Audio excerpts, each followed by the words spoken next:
அனைவருக்கும் வணக்கம். என் பெயர் கோகிலா. ஊராட்சி ஒன்றிய நடுநிலைப்பள்ளி ஜோதி நகரில் 8ஆம் வகுப்பு. அனைவருக்கும் வணக்கம். என் பெயர் சேகுந்தா. நான் ஊராட்சி ஒன்றிய நடுநிலைப்பள்ளி ஜோதி நகரில் 8ஆம் வகுப்பு படிக்கின்றேன்.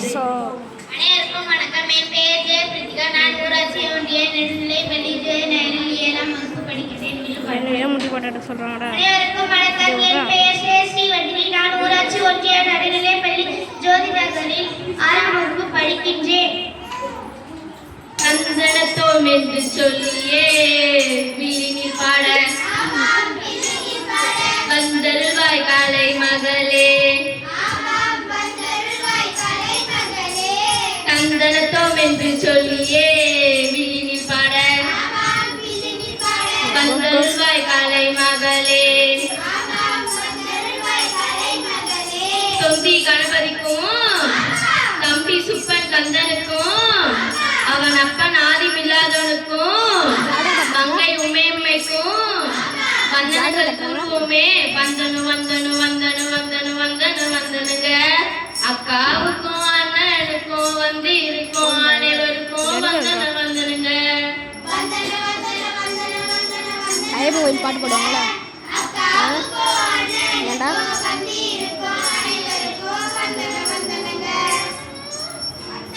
எல்லோருக்கும் வணக்கம் சொன்னீங்க, வந்தனம் சொன்னீங்க.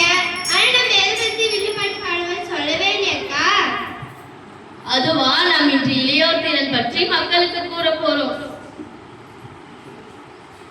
அதாவது அக்கா, இளைஞர்கள் இல்லைன்னா அந்த ரேடியோ இல்லை, இந்த விண்ணில் பார்க்க எவ்வித கருவிகளும் இல்லை. ஆமா, அது மட்டும் இல்ல, ஒவ்வொரு காலத்திலேயும் ஒவ்வொரு விதமான தகவல் தொடர்பு சாதனங்கள் அதனை எல்லாம் விஞ்ஞானத்திற்கு உள்ளது.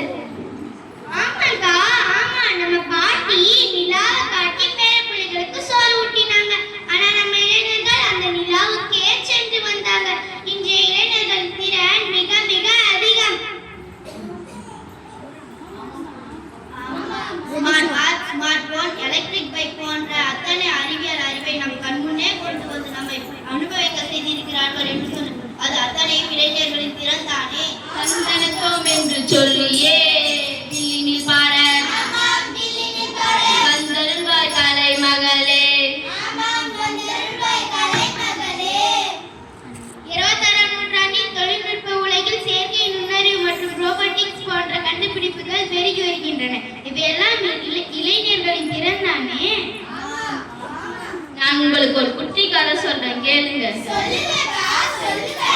சந்தனத்தோம் என்று சொல்லியே வில்லினில் பாட வந்தருள்வாய் காலை மகளே. ஒரு ஊர்ல 5ஆம் வகுப்பு படிக்கிற ஒரு பொண்ணு சமையலறையில் இருக்கிற அவளோட அம்மா கிட்ட பேசிட்டு இருக்கா. அப்போ அடுப்புல வச்சிருந்த குக்கர் சத்தம் போடுது. அதை கேட்டது அந்த பொண்ணுக்கு யோசனை வருது.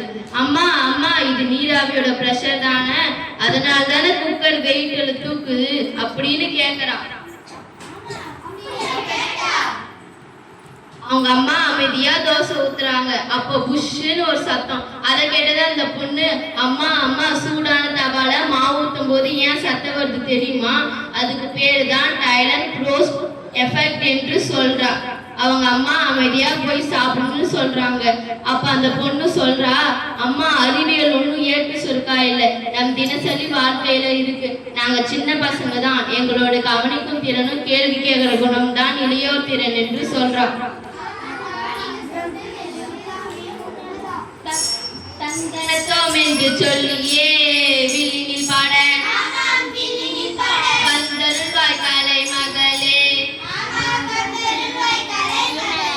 இப்படிப்பட்ட இளையோர் வாழ்கின்ற இந்த காலகட்டத்துல நாமும் கல்வி செல்வம் கற்றிடுவோம். வாழ்வில் நேரத்தை மதித்து நெறியுடன் நடப்போம். ஒழுக்கத்தை காத்து உயர்ந்திடுவோம். நாட்டிற்கு பயன்படும் நல்வரவாய் இருப்போம். தன்னம்பிக்கை கொண்டு தடைகளை வெல்வோம். ஒற்றுமை, உழைப்பு, உண்மை நாம்